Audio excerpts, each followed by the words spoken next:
Welcome to the Millcreek Government Channel. I'm Judy Zelina. Today we're going to be talking about the Erie VA Medical Center. And here to tell us about just an overview and what's going on at the VA Center and also some new programs. We have Sarah Gudgeon. Hi, Judy. Hi, Sarah. Sarah is the Public Affairs Specialist at the VA Medical Center. She's been on the program before, and every time she's here, she always lets us know something new that's going on. You're a busy lady. Yes, we are. Yes, we are. We always have new programs coming about, new events for veterans, so I'm excited to be here on the show to tell you about it. First off, Sarah, just give our viewers a brief overview of what happens at the VA Medical Center. Well, the VA Medical Center exists to provide health care to heroes, basically. That's our whole entire mission.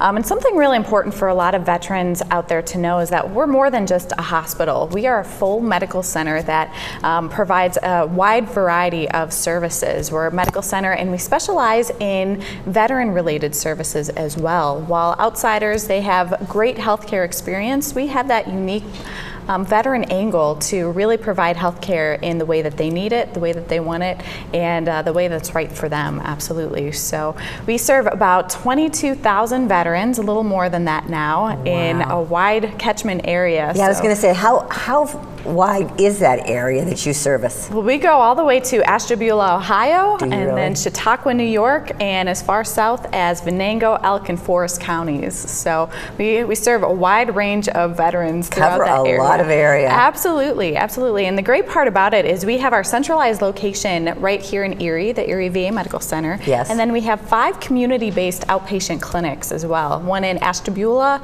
in Warren, Venango, McKean, and there's one other one, and let's see, I'm trying to think of the other one, in the Bradford area and area that we have. So it's wide range. Veterans in those local communities and more rural communities have easier access to those locations. Because sometimes it's not that easy for them to get downtown, right here into Erie. You're talking, if you go out to Warren, where our other community clinic is, talking about hour and a half, 2-hour drive at some point. So these community-based locations, they offer great healthcare services.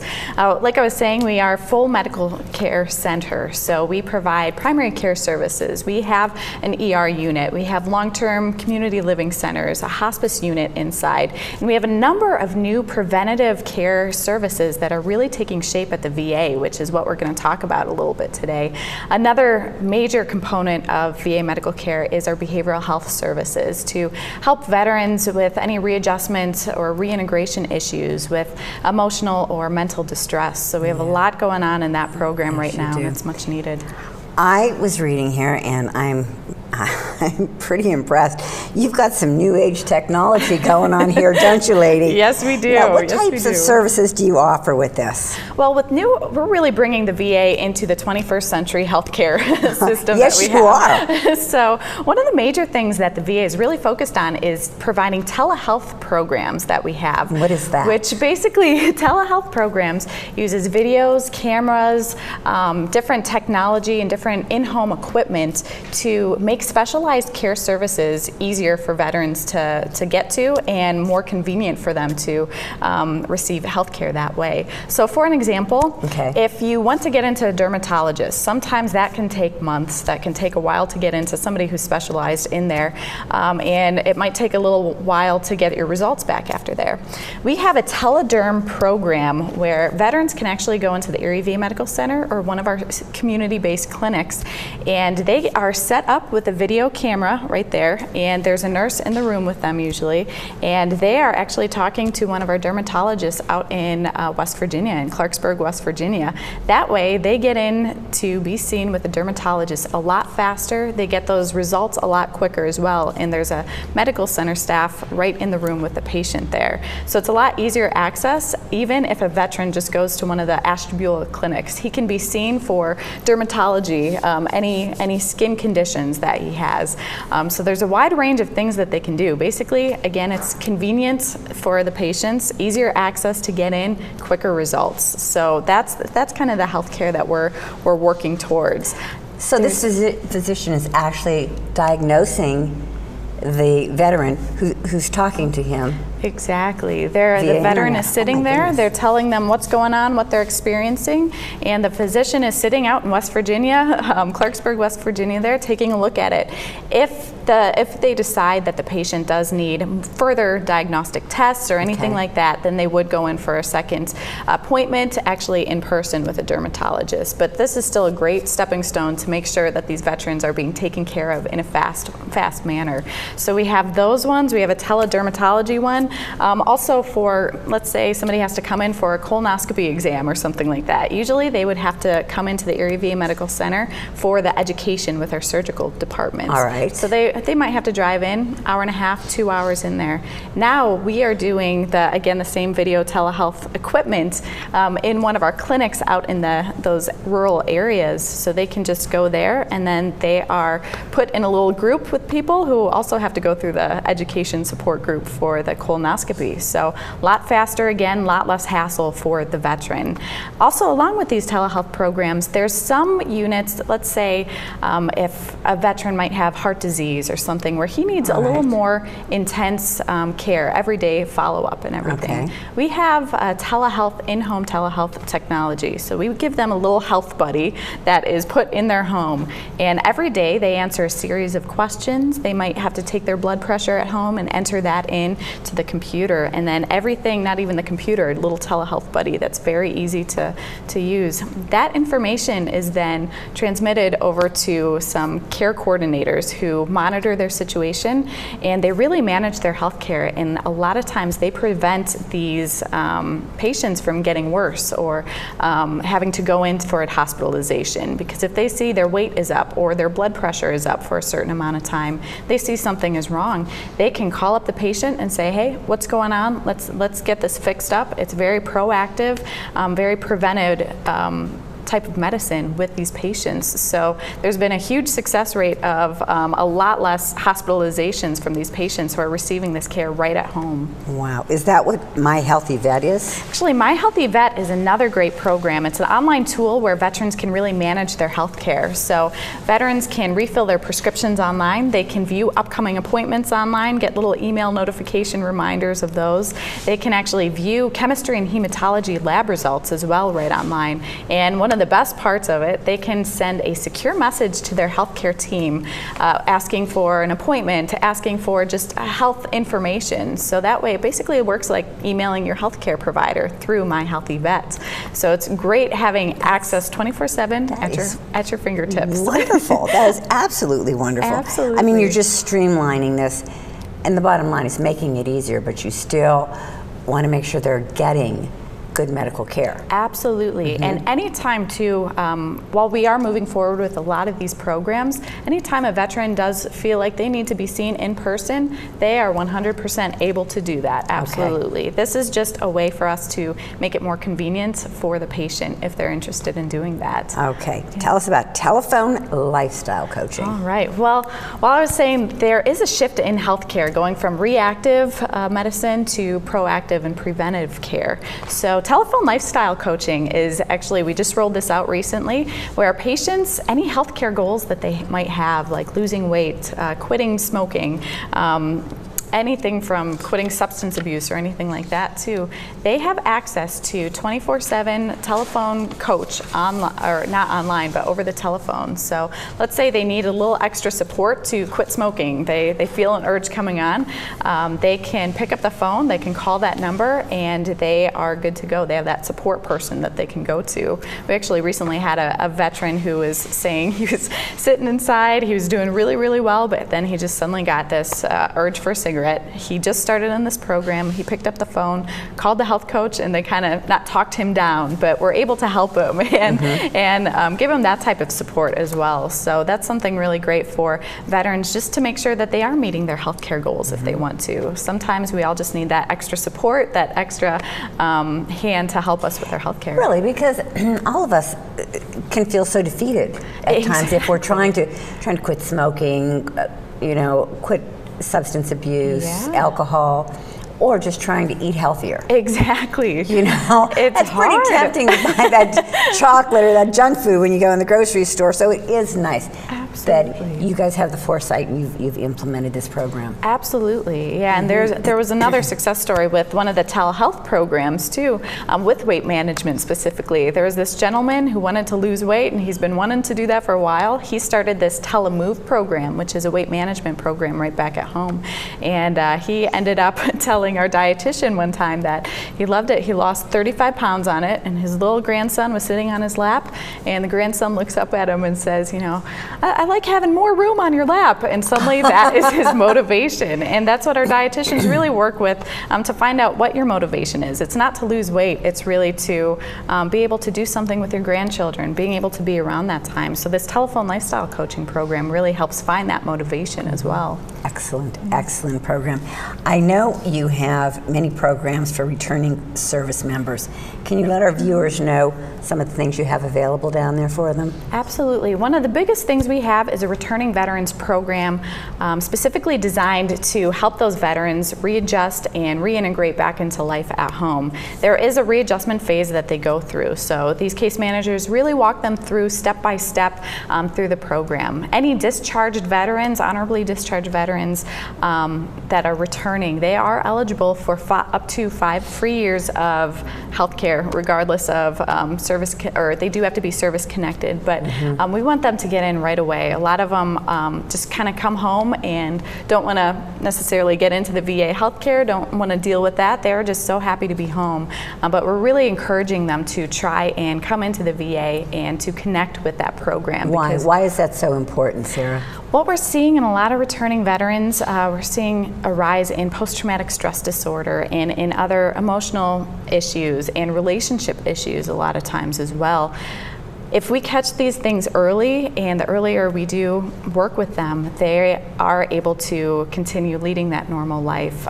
Being overseas, being in combat, being in anything like that, it really does take a toll on you, and it takes a little while for your body to adjust and unwind from that, even mentally as well. And these programs that we have, we screen every single veteran for suicidal thoughts. We screen every single returning veteran for post-traumatic stress disorder and a few different things like traumatic brain injuries. So we really want to make sure that we kind of catch these unseen wounds of war right away, right at the beginning, and make sure they get plugged into the system and get the help that they need. You also have something called the Caregiver Support Program. What's involved with that? Yeah, actually for returning veterans as well, there's a new post 9/11 Caregiver Support Program that will provide any caregivers who are helping their veterans, their loved ones at home. It provides them with education, with a monthly stipend. It can provide them with respite care as well. And there's a support group, and if they're not receiving health care outside as well, they may be eligible to receive health care here as a caregiver of that veteran. This is also perfect for the elderly who are getting up there in age. You know, for your loved one, if they are not able to take care of themselves, a lot of times that responsibility falls on the caregiver. And what we've found is they are not necessarily educated about what type of issues these veterans or their loved ones might have. So what we do, we take them in, bring them with our caregiver support coordinator, who's fantastic to work with. She educates them on these different issues. She helps them coordinate the system to and navigate the system to really make sure they're plugging into the right resources. Because if they do need that respite care, if they need 30 days where they have that going on, or if they need in-home care, skilled nurses coming into the home to help them once in a while, we want to make sure that veterans know about this. And again, this caregiver support program is new. It was just started last year, so we've gotten over with the first year, and it's been a successful program. It's been great to see caregivers getting involved in that. Now, if someone feels they would be able to benefit from this program, who would they contact on this? They can contact Tricia Stritzinger. She is our caregiver coordinator, and they can always just call the regular Erie VA Medical Center phone line, which is 814-868-8661, and ask for the caregiver support program coordinator. They'll direct them to that individual. Also, we have great online resources for them at www.caregiver.va.gov. This website has all the information that you could ever ask for for, including who's eligible for this program, what type of services they have available, and also for even caregivers who are not necessarily taking care of a veteran. We have great journals where they can actually track, anything from income to blood pressure to anything else that they really need to track. So this is a great resource for any caregivers to really take advantage of. And I think this website, it's so important to check out the website or even to give a call, because you may be eligible for this service, not even realizing that it's even out there and the different things that you cover. Absolutely, absolutely. And so many people don't even realize that they are the primary caregiver.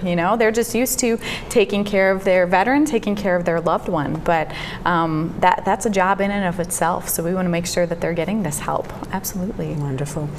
Well, I know you have some exciting things going on down there at the medical center, and you are undergoing several major construction projects, aren't you? Yes, we are. A lot of dust flying around there, huh? Pardon our dust. I know it's going to be a little bit like that for the next couple of years, but one of the things I'm going to lead with, because this has been a recurring suggestion from many of our patients, I am very happy to announce that we are adding a standalone parking garage. So that is a dream come true. Parking has always been a little bit of a challenge when veterans come. We want to make sure they get in easy, but we haven't had the necessary resources. So this parking garage is actually going to add about 240 to 300 additional parking spaces to our facility. This is going to be great. It's also going to have a covered entrance into our main facility, so that way during the winter months that we have where the snow is so lovely, you don't have to walk outside as much. So it's going to be a little safer. You don't have to walk on icy patches or anything like that. That is absolutely wonderful. That really is. It's going to be fantastic for patients. So that's one of the things we have coming up.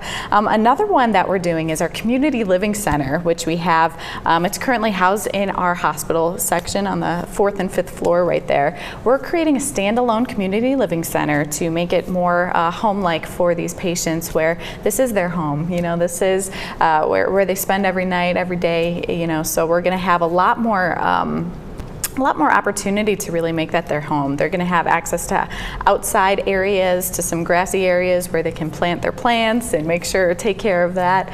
There's also going to be a lot more community rooms for veterans when their families come to visit, for birthday parties, different things like that. Absolutely. So there's going to be a lot of home-like touches to this new community living center, which we're excited about. And there's going to be about 26 beds in the first patch, and then we're putting through a proposal to do another 26 beds for our hospice unit as well. So how many residents do you have right now at the facility? Great question. Well, right now we have about 26 can take about 26 in our community living center. Okay. And then we have 13 beds in our hospice center, but ultimately we would like to get that up to 26 beds for hospice as well. So so you're expanding, right now, you are growing. We're expanding, absolutely, absolutely. And like I was telling you about our community outpatient clinics that we have. Right, you've got quite a few of them. We do. The one in Crawford and Meadville, which is, I believe, the one I forgot at the beginning, that one is actually going through not a renovation, but they're building a new one that's going to have more space. It's going to have more access for those telehealth technology and telehealth rooms that we were talking about a little bit earlier. And this is in Crawford County. This is in Crawford County, exactly. It's just a mile or two away from where the current one is, so we're not shutting that down at all. I do not want that to get out into the community, because we are going to be there for a very long time. We've just expanded. We have about 2,815 patients or so that are being seen at that Crawford, and that's a significant increase from when we first started there. So this is going to allow for a much larger space for them, which is going to be great. I can imagine. Yeah, and last but certainly not least, we have our new behavioral health clinic building. It's going to be a standalone building again, but it is, as you can tell, we're definitely expanding our services with behavioral health, with the increase in PTSD, post-traumatic stress disorder, and everything else that's going along with that. We have more than doubled our staff and more than doubled our patient population within the past couple of years for behavioral health. Have you really? Absolutely. Last year we saw about 4,400 and so patients in our behavioral health clinic, which was a huge increase. In just about 4 years, I think we added about 1,000 patients to that one. So definitely needed, and we want to make sure that we are ready to meet the need, especially as these returning veterans are coming home. Speaking of, what services do you provide for post-traumatic stress disorder? Great question. We have a post-traumatic stress disorder education group that actually meets as a supportive group too. So you're in there along with other veterans, which is very important for veterans. I mean, when they return home into the civilian community, a lot of people don't understand what they've been through. They can't relate. Veterans, they have that camaraderie with each other. So when they start to open up and share what they've gone through, another veteran who might have never been able to talk about his experience is a little more prompted to start talking about this. To another veteran. Exactly. In this support group, we've really seen a lot of guys sharing their experiences and sharing what's worked for them and helped with them. So this education group is led by our behavioral health staff. So they do talk about different issues, the symptoms, the treatments that they have, and just ways to cope with it, ways to really identify what that is, what the triggers are, what sets them off necessarily with triggering back to those memories, So that's a huge resource that they have. Also, we have a psychosocial rehabilitation and recovery program. This is also new, where veterans can actually come in. A lot of times with post-traumatic stress disorder, one of the symptoms might be avoidance, where they kind of back out. They don't want to talk about their emotions to people. They have a hard time going out into the community or large crowds or something. This is kind of a great stepping stone for those veterans who really want to get reacclimated into that social community. So what this is, it's open Monday through Friday from 9 a.m. until noon, where they come together. They have different therapy sessions, different topics of discussion like anger management, how to cope with different things, and the guys have actually, and the women, they have retitled it to SHAPE, which is, they say, sharing hope along with recovery education. They've renamed this group SHAPE, or SHARE, I should say. So that's been fantastic. I mean, this is what they're seeing, sharing hope and social hope for them. So this is a great program that we have for them. Okay. Yeah. Now, I want to touch briefly on a couple things here before our time runs out. Homelessness, that's an issue, isn't it? It's a major issue. And you help them through that, don't you? Yes, our goal is to end homelessness among veterans by 2015. That's a lofty goal, but we're making progress towards that. So some of the resources that we have for that in place, we have a homeless care team, which they really manage any transitional housing, emergent housing, and also a HUD-VASH program, which is basically where we have Section 8 housing vouchers that we can supply to some veterans who are eligible for that program and can enroll. So we work on placing them in those houses, in those homes, finding some of them their first homes ever. We see about 300 homeless veterans per year, and we've really seen a shift from possibly the older male single homeless veterans to families, because these days the economy is just taking a toll on a lot of people. So we have veterans and their families that we're trying to work with and place in homes so they have that safety and security Wonderful. again. Sarah, how can the community get involved? How can we help you? There are two major ways. Volunteers, we always are looking for volunteers. Right now we have about 623 volunteers, and we're looking for more of them. So come on in, give back to veterans. This is a great opportunity for especially children. If you want to get your family and your youngsters involved in it, it's great to talk with these veterans and to serve them. The second way, we are always looking for events, activities that we can be a part of. We want to outreach to veterans because a lot of times they're not coming into us. We want to be in the community. So if you have those going on, please contact us and let us know about those and how we can get involved and we can serve veterans in your community in your events. So. Okay, Sarah, if anyone, again, mention your website and the phone number if they want to get in contact with you guys. Our website, again, is www.erie.va.gov, and you can call us at 814-868-8661. We're also on Facebook and Twitter, so you can follow us there for any news and upcoming events and activities. So. Sarah, it's always a pleasure having you on the program. I always learn something new. You guys are really, really busy. Thank you, I'll tell you, viewers, if you have any questions, if you want to get involved, please feel free to give them a call. Thank you for watching the Millcreek Government Channel. Until next time, have a wonderful day.